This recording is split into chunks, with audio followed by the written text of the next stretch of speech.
Ici, je vais attirer un peu ton attention parce que tu vois le système de robot Revit.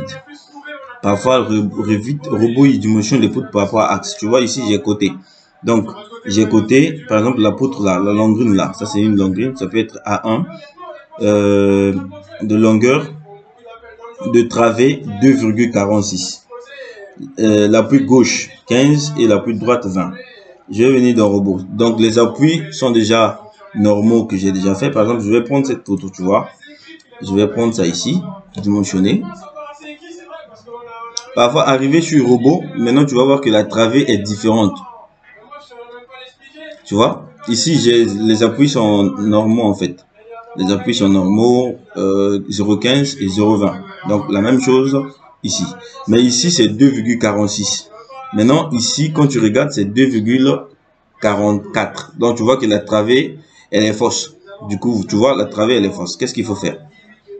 Il faut juste venir ici là où c'est écrit segment. Tu vois segment. Et tu vois extrémité 2,44. Tu cliques sur ça et tu mets 2,46. C'est ça non? Tu fais entrer. Voilà la travée est changée. Et tu regardes ici 2,46, la travée est changée. Mais s'il arrivait que, en étant sur robot et que l'appui gauche avait une autre section et l'appui droite, tu es sur travée ici, l'appui droite aussi avait une autre section. Par exemple, l'appui gauche ici, c'était aussi 20. Donc, tu allais juste venir ici à appui, tu fais 0,2, tu valides et tu vas voir que l'appui change. Mais ici, c'est 0,15. Voilà. Et tu mets le nom de la poutre. Par exemple, c'est la poutre A1, tu valides.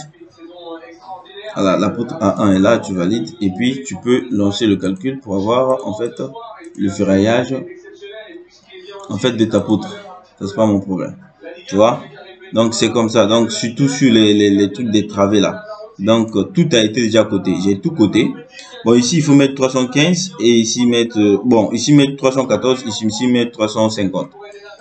Voilà, donc tout a été déjà coté comme ça. Voilà, il faut juste regarder. Tu vois ici, c'est 140 parce que ici c'est 15, ici c'est 15. Voilà.